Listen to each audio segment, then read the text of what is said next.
ওলামাদের জন্য বলি, 1 মিনিট 1 সেকেন্ড শুনো শুনো শুনো শুনো। পুরো কোরআনে কারিমে জান্নাতীদের যত পুরস্কার ঘোষণা আছে, পুরো বুখারী, মুসলিম, তিরমিজি, আবু দাউদ, নাসাঈ, মুয়াত্তা মালিক, মুয়াত্তা মুহাম্মদ সহ অগণিত অসংখ্য হাদিসে জান্নাতের যত পুরস্কার ঘোষণা আছে সবগুলোকে একসাথে এক শব্দের মধ্যে রব ঢুকিয়ে দিয়েছেন। এটা হলো মাফাজা।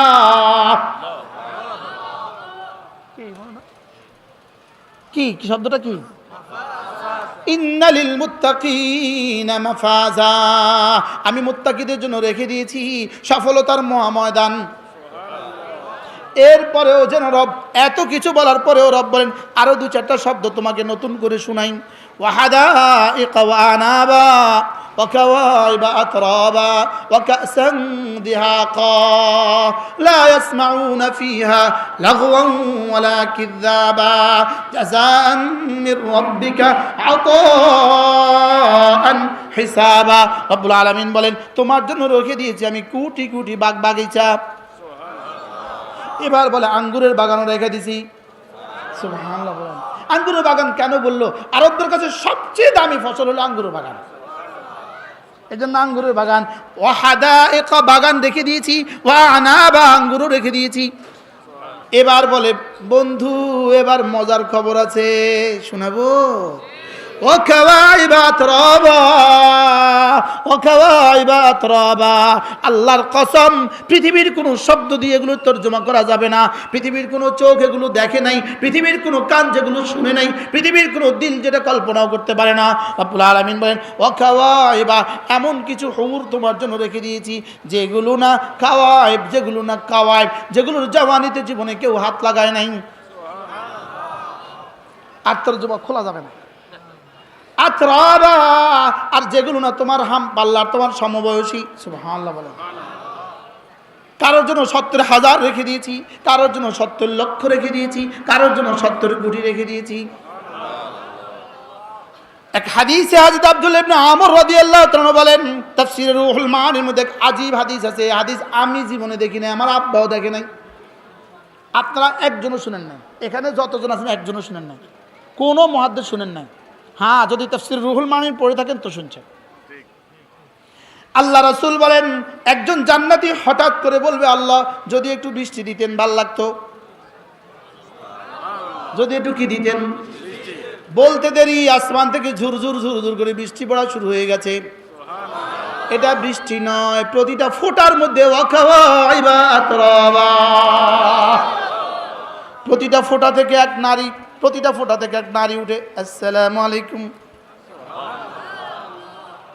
ওটার বয়স কত? তোমার বয়স যত। এটাকে বলে ওয়াকাওয়াইবা আতরাবা। কোটি কোটি বৃষ্টির পানি থেকে কোটি কোটি হুর আর গিলমান। হুর আচ্ছা মজার কত দিত?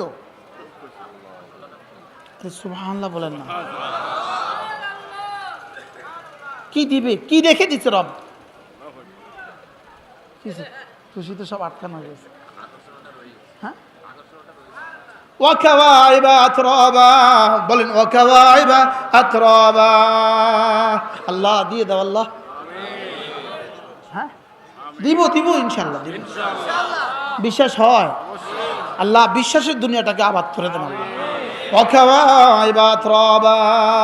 আচ্ছা মজাটা কেমন হবে? হ্যাঁ কেমনি বুঝাইব? فلا تعلم نفس ما أخفي لهم من قرة أعين। রব্বুল আলামিন বলেন কি পরিমাণ মজা গোপন রেখেছি পৃথিবীর কেউ জানে না। পড়েন না ওয়াকাওয়াইবা আতরাবা ওয়া কাসান দিহাকা। আর কি দিব জানো?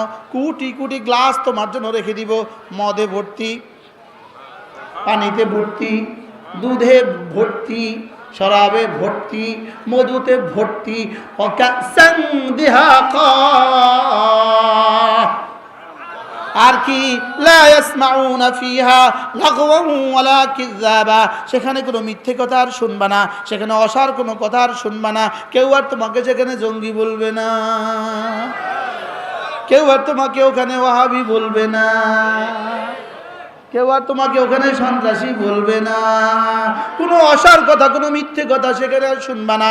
লা ইয়াসমাউনা ফিহা লাগওয়ান ওয়ালা কিযাবা। আগে বলেছে জাযাউ ওয়াফাকা, ওদের যেমন কর্ম তেমন ফল। আর তোমাদের বেলায় জাযাম মির রাব্বিকা আতাআন হিসাবা, তোমাদেরকে দুটো দিব, এক নম্বরে প্রতিদান দিব, দুই নম্বরে অনুদান দিব। আমাদেরকে কয়টা দিবে? কি কি? প্রতিদান আর অনুদানের মধ্যে পার্থক্য কি? একটা কর্মের ফল আর একটা বোনাস। সুবহানাল্লাহ বলে না। আল্লাহ তাআলা ওদেরকে বেলায় বলেছেন তোদেরকে শুধুই প্রতিদান দিব, তোদেরকে কোনো কর্ম শুধুই প্রতিদান দিব, তোদেরকে কোনো দান দিতাম না। আমাদের বেলায় বলেন তোমার 70 বছরের বিনিময়ে প্রতিদান তো দিব 70 কোটি বছর, প্রতিদান তো দিব 70,000 কোটি বছর, প্রতিদান তো দিব 70 কোটি কোটি বছর, লেকিন অনুদান দিব আমি যতদিন ততদিন। জাযাম মির রাব্বিকা আতাআন হিসাবা। আমার মনে হয় আরশ ঝুলে করে কি বলে কি কি জাযাম মির রাব্বিকা আতাআন হিসাবা, তোমাকে তোমার রবের পক্ষ থেকে যা দিব। রব্বিকা কেন বলেছেন? রাসূলকে খুশি করার জন্য। সুবহানাল্লাহ। জাযাম মির রাব্বিকা, তোমার রবের পক্ষ থেকে প্রতিদান, জাযান প্রতিদান। এবার বলে আতাআন হিসাবা, এবার দিব শুধুই অনুদান, শুধুই অনুদান। শুধুই কি দিব? এমন অনুদান দিব, এমন অনুদান দিব, অনুদান দিব শেষ তক তুমি বলবো আল্লাহ আর লাগতো না। হিসাবা, তুমি শেষ পর্যন্ত বলবো হাসাবানি, হয়েছে হয়েছে হয়েছে হয়েছে,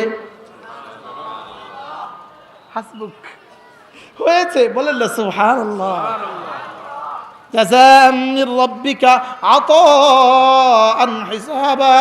এবার বলে রবের কথা যখন বলেই ফেললো সঙ্গে সঙ্গে একটু রবের সংজ্ঞা দিয়ে দিচ্ছেন।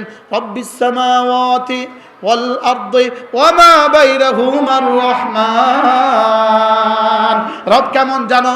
7 আসমানের রব, 7 জমিনের রব, মধ্যখানে যা আছে সবকিছুর রব। শুধু এখানেই শেষ নয়, তিনি আর রহমান।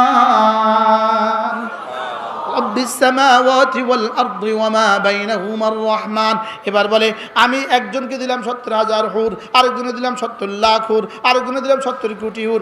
লা ইয়ামলিকুনা মিনহু খিতাবা, কেউ আমাকে জিজ্ঞেস করার হবে না কেন ওকে বেশি দিয়েছেন। লা ইয়ামলিকুনা মিনহু খিতাবা, কেউ আমাকে জিজ্ঞেস করবে না কে কেন ওকে বেশি দিলেন কেন। সুবহানাল্লাহ। লা ইয়ামলিকুনা মিনহু খিতাবা।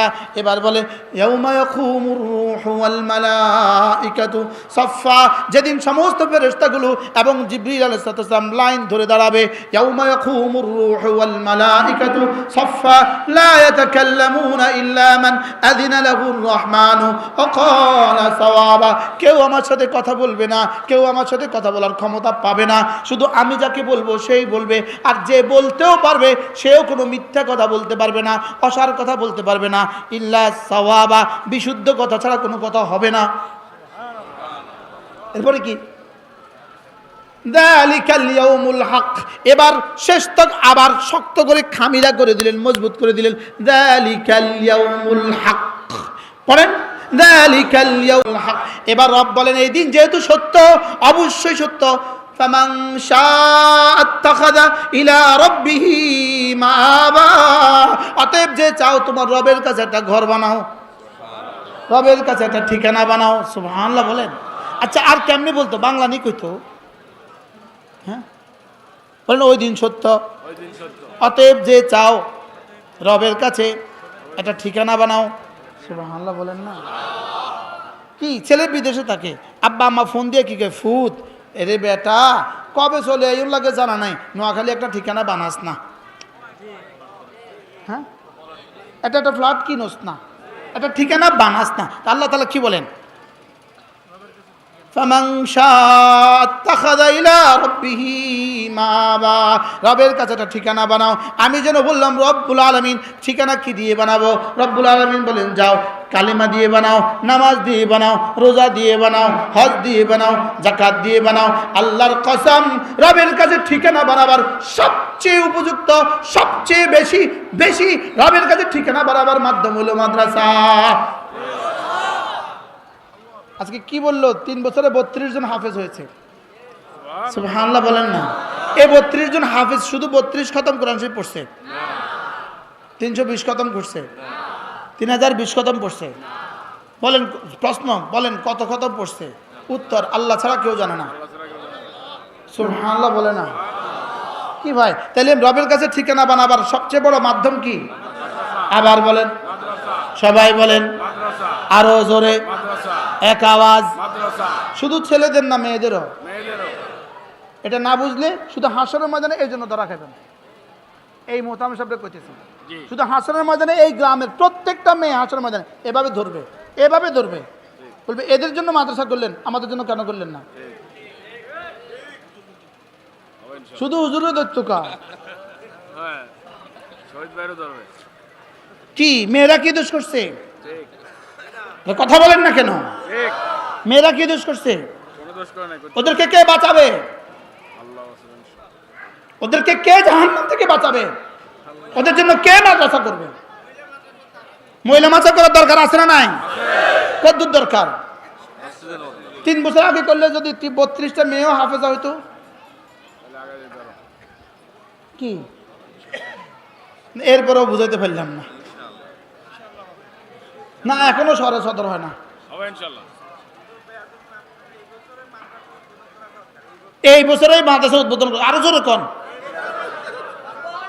কালকে উদ্বোধন করা দরকার। আরে কালকে দরকার কি? এই ভাগলপুরি যে ভেঙে গেছে গা, ভাগড়া যে ভেঙে গেছে তারেও যদি তার বাপ মা ছোটবেলায় নুরানি মাসাদ পড়াইতো এত হত্যা করতো না। কি বাস্তব না বাস্তব?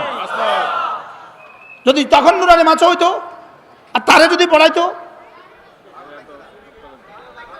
এত ডাকাত বাংলাদেশে তৈরি হইতো না। এরপরেও বুঝি না, চোখের সামনে মেয়েগুলো ধ্বংস হয়ে যেতেছে, চোখের সামনে মেয়েরা ধ্বংস হয়ে যেতেছে। আমার দিন এখন আমার বুঝে আসে না, আমার দিন এখন আমার বুঝে আসে না।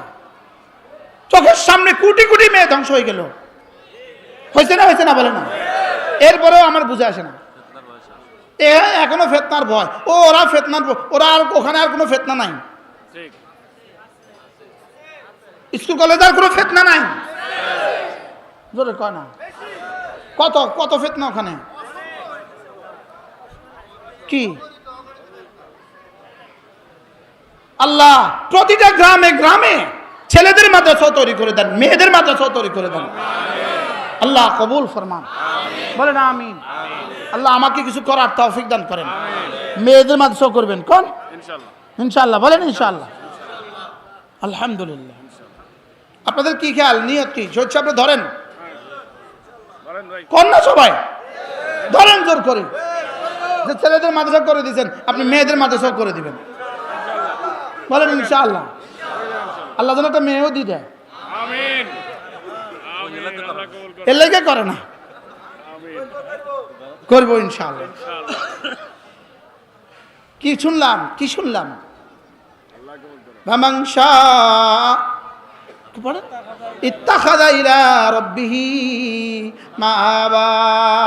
জান্নাতে একটা ঠিকানা বানাও, একটা ছেলেকে হাফেজ বানাও, একটা মেয়েকে হাফেজ বানাও, জান্নাতে ঠিকানা বানাও। সুবহানাল্লাহ।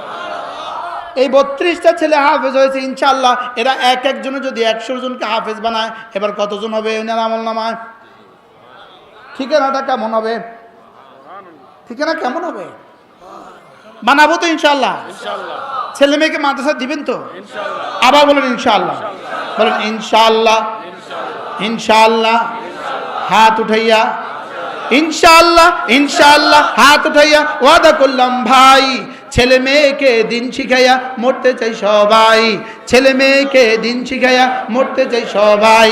ইনশাআল্লাহ ইনশাআল্লাহ হাত উঠাইয়া ওয়াদা করলাম ভাই, ছেলে মেয়েকে দিন শিখাইয়া মরতে চাই সবাই। নিয়ত পাক্কা তো? কিসের উপরে নিয়ত? শুধু ছেলেকে না মেয়েকে? আমরা আগে একটা ওয়াজ করতাম, আমি ব্যক্তিগতভাবে আগে একটা ওয়াজ করতাম, আপনাদের যে একটা ছেলে মেয়েকে হলেও দিন শিখাবেন। এটা যখন আমরা কইতাম আল্লাহ জানে, আল্লাহ তাআলা যেন কইতো তোরে ফাজলামি করতে কইছে কে? তুই একটা ছেলে মেয়েকে দিন শিখাবার কথা বললি কেন? কি একটা ছেলে মেয়েকে দিন শিখাবে? না সবাইকে? আবার বলেন ইনশাআল্লাহ। ইনশাআল্লাহ হাত উঠাইয়া ওয়াদা করলাম ভাই, ছেলে মেয়েকে দিন শিখাইয়া মরতে চাই সবাই। ছেলে মেয়েকে দিন শিখাইয়া মরতে চাই সবাই। আমি বলবো ছেলে মেয়েকে, আপনি বলবেন দিন শিখাইয়া। ছেলে মেয়েকে আবার বলেন ছেলে মেয়েকে দিন শিখাইয়া, ছেলে মেয়েকে দিন শিখাইয়া, ছেলে মেয়েকে দিন শিখাইয়া মরতে চাই সবাই। ছেলে মেয়েকে দিন শিখাইয়া মরতে চাই সবাই। ইনশাআল্লাহ। আমার ইনশাআল্লাহ অটো হয়ে গেছে, অটো অটো কি বলেন? ইনশাআল্লাহ। এটা থামে না, আমি কিনতাম। হ্যাঁ ইনশাআল্লাহ ইনশাআল্লাহ ইনশাআল্লাহ হাত উঠাইয়া ওয়াদা করলাম ভাই, নামাজ জিকির ঠিক করিয়া মরতে চাই সবাই। নামাজ জিকির ঠিক করিয়া মরতে চাই সবাই। ইনশাআল্লাহ ইনশাআল্লাহ হাত উঠাইয়া ওয়াদা করলাম ভাই, কোরআনে কারীম ঠিক করিয়া মরতে চাই সবাই। কোরআনে কারীম ঠিক করিয়া মরতে চাই সবাই। ইনশাআল্লাহ। আমি বন্ধ করতে পারতেছি না, আমি কিনতাম। ইনশাআল্লাহ করবো তো? আল্লাহ তৌফিক দান করুন। তিনটার সাথে জীবনে যোগাযোগ রাখবেন, তিনটার সাথে জীবনে যোগাযোগ রাখতে হবে। 1 নম্বরে সহি তালিম, 2 নম্বরে সহি তাবলীগ, 3 নম্বরে সহি তাজকিয়া। সুবহানাল্লাহ। কয়টা? 1 নম্বর মাদ্রাসার সাথে যোগাযোগ রাখবেন, 2 নম্বরে মসজিদের সাথে যোগাযোগ রাখবেন, 3 নম্বরে হাক্কানি রব্বানি কোন আল্লাহওয়ালার সাথে যোগাযোগ রাখবেন। ইনশাআল্লাহ। কয়টা? 3টা। কি কি? সহি তালিম, সহি তালিম, সহি তালিম। আবার বলেন। এই জন্য মুসলমান আমার নাম, তাবলীগ আমার কাম। যেই তাবলীগের সাথে আছেন উলামায়ে কেরাম। মুসলমান আমার নাম, তাবলীগ আমার কাম। যেই তাবলীগের সাথে আছেন উলামায়ে কেরাম। এই জন্য আগামী 5 তারিখ, আগামী পরশু কি বার? মঙ্গলবার আমরা ইনশাআল্লাহ ঢাকাতে এক মহাসম্মেলন। সুবহানাল্লাহ। হ্যাঁ, এটা হলো 2 কাজের জন্য মহাসম্মেলন। মাদ্রাসাগুলো হেফাজতের জন্য, তাবলীগ জামাতকে হেফাজতের জন্য। কটা হেফাজতের জন্য? কি কি? মাদ্রাসার বিরুদ্ধে কোনো ষড়যন্ত্রের জন্য আর এই দেশে না হয়, তাবলীগ জামাতের বিরুদ্ধে জন্য কোনো ষড়যন্ত্র আর এই দেশে না হয়। কি? তাহলে তাবলীগ আমার কাম, মুসলমান আমার নাম। কোন তাবলীগ? এখন উলামা ইকরাম হবে কোত্থেকে? সুবহানাল্লাহ। ফামান শাআ আত্তাখাযা ইলা রাব্বিহি মাআবা। এবার আবার বলে ইয়াউমা, আবার বলে ইয়াউমা ইয়ানজুরুল মারউ মা কদ্দামাত ইয়াদা ওয়া ইয়াকুলুল কাফিরু ইয়া লাইতানি কুনতু তুরাবা। সেদিন সমস্ত মানুষ দেখবে 2 হাতে কি কামিয়েছে, 2 হাতে কি পাঠিয়েছে। সেদিন সমস্ত মানুষ দেখবে ঈমান পাঠিয়েছে না কুফরি পাঠিয়েছে। সেদিন সমস্ত মানুষ দেখবে তার জীবনে কি কি করেছে। ইয়াউমা ইয়ানজুরুল মারউ মা কদ্দামাত ইয়াদা ওয়া ইয়াকুলুল কাফিরু ইয়া লাইতানি কুনতু তুরাবা। আর কাফের বলে উঠবে, হায়, গরুটাকে যেভাবে মাটি বানিয়ে দেওয়া হয়েছে, ছাগলটাকে যেভাবে মাটি বানিয়ে দেওয়া হয়েছে, আমাকেও যদি এভাবে মাটি বানিয়ে দিত। 40টা আয়াত আপনাদেরকে শুনিয়েছি। আলহামদুলিল্লাহ বলেন। কত আয়াত? কেমন হলো? কি হলো? এই একটা একটা আয়াত দিয়া যদি 40টা দিন ওয়াজ করতাম তো ওয়াজের হক আদায় হতো। যে এক আয়াত 1 ঘন্টা, দ্বিতীয় আয়াত 1 ঘন্টা, তৃতীয় আয়াত 1 ঘন্টা। আর আমি সময়ের অভাবে 40 আয়াত আপনাদেরকে শুনিয়েছি 1 ঘন্টা। পড়বো তো? কোরআন কারীম পড়বেন তো? এই কোরআন কিটা? কোরআন কি? এটা শুধু মুরদারের লেগা? শুধু মানুষ মারা গেলে মৌতের লেগে কোরআন শরীফ পড়তে হয়? হাও করেন, হাও করেন। হ্যাঁ, শুধু মরে গেলে আচ্ছা কোরআন নাজিল করছে মুর্দার লেগে? জিন্দার লাগে না মুর্দার লাগে? কোরআন বুঝা কি জিন্দার লাগে না মুর্দার লাগে? তো কে বুঝবো, কে বুঝবে, কে বুঝবে, কে পড়বে? আল্লাহ তৌফিক দান করেন। আল্লাহ আমাদের সকলকে কবুল করেন। আল্লাহ এই মাদ্রাসাটাকে কবুল করেন। আল্লাহ দাওরা হাদিস পর্যন্ত মাদ্রাসা পৌঁছে দেন। আল্লাহ সারা পৃথিবীর শ্রেষ্ঠ মাদ্রাসা বানায় দেন। আল্লাহ সাথে সাথে একটা বালিকা মাদ্রাসাও আপনি তৈরি করে দেন। আল্লাহ কবুল ফরমান। আল্লাহ আমাদের আলহাজ শহীদ সাহেবের আব্বাকে সুস্থতার হায়াত দান করেন। তার আম্মার কবরকে জান্নাতের টুকরো বানিয়ে দেন। তার বিবি বাচ্চাদেরকে আল্লাহ কবুল করেন। তার ভাইদেরকে আল্লাহ তাআলা কবুল করেন। বিশেষ করে আমাদের জাহাঙ্গীর ভাই, তার ছেলে আজকে হাফেজ হয়ে গেছে। কি পুরো গ্রামবাসীকে গরু খাওয়ানো দরকার। আমরা হাও কন্যা ঠিক করলে অসুবিধা কিছু নেই। পুরো গ্রামের সব মানুষকে গরু খাওয়ানো উচিত ছিল। কি সময় নাই, আরেকদিন বলবে। হ্যাঁ হ্যাঁ, আমাদের হাজী সাহেব আছে, গরু খাওয়া দিব আমরা ইনশাল্লাহ। কি বলেন? ছেলে হাফেজ হয়ে গেছে, নাতি হাফেজ হয়ে গেছে, হাফেজের দাদা। আলহামদুলিল্লাহ। সুবহানাল্লাহ। হাফেজের কি বাহ, হাসরের ময়দানে বলবে আল্লাহ এটা আমার দাদা, ওরে জান্নাত দিয়ে দেন। আল্লাহ বলবে তুমি বলছো? আল্লাহ আমি কইছি হ, আমিও কথা দিছিলাম, তুমি যার বেলায় বলবা তাকে জান্নাত দিয়ে দেব। কি ভাই, আল্লাহ এই মাদ্রাসাখানাকে কবুল করেন। মাদ্রাসার সমস্ত জরুরত আল্লাহ তাআলা পুরা করে দেন। মাদ্রাসার 3 জিনিসের নাম: মুসলমানদের দোয়া, মুসলমানদের মাল, মুসলমানদের সন্তান। মাঝে মাঝে চুপে চুপে শহীদ ভাই জানা না মতো 1 বস্তা চাল আনে বলবেন হুজুর এটা মাদ্রাসাত খাওয়া দিবেন। ইনশাআল্লাহ করেন। ইনশাআল্লাহ কোথায় এত দেরি করলেন কেমন? পাঙ্গাস মাছ কিনবেন, পাঙ্গাস মাছ 20 কিলো কিনে আইনা বলবেন হুজুর এটা খাওয়া দিবেন। মুরগি দিলে কদ্দুর লাগে? সাদা মুরগি দিলে কদ্দুর লাগে? ক কিলো? বোর্ডিংয়ে সবাই এই 20 কিলো। মাঝে মাঝে আইসা বলবেন হুজুর আমি 20 কিলো মুরগি দিলাম, সবাই খাওয়া দেন। পারবেন তো ইনশাআল্লাহ? যে করবেন তিনি পাবেন, যে করবেন তিনি কি করবেন? মাঝে মাঝে লুঙ্গি কিনবেন। ওস্তাদের মোটামুটি হুজুর আজকে ওস্তাদরা কতজন? 10 জন। হুজুর আমি 10টা লুঙ্গি কিনতেছি, 10 জন হুজুরকে হাদিয়া। কি এই যে আল আমিন মাদ্রাসা, হযরত আমাদের হাজী সাহেব, কি নাম? হাজী আলহাজ হাবিবুর রহমান সাহেব, আল্লাহ তার কবরকে জান্নাতের টুকরো বানিয়ে দেন। তিনি আমাকে বলেছেন, আমাকে বলতেছেন মাওলানা আমি কিন্তু আমার মাদ্রাসায় জাকাত খাওয়াই না, আমি আমার মাদ্রাসাত কি দিই না? জাকাত খাওয়াই না। পরে আমি বললাম হাজী সাহেব কেন? জাকাত কোথায় দেন? আমার মাদ্রাসা, আমার ঘরে হলো মেহমান আমার, আর মাদ্রাসা হলো আল্লাহ, তো আল্লাহর মেহমানকে জাকাত কেমনে খাওয়ানো? এই জন্য এদেরকে জাকাত খাওয়াই না, ফ্যাক্টরি থেকে খাওয়াই। কি কথা দাদা বললো! সুবহানাল্লাহ। কি দিবেন রব তাকে জান্নাতে এখন?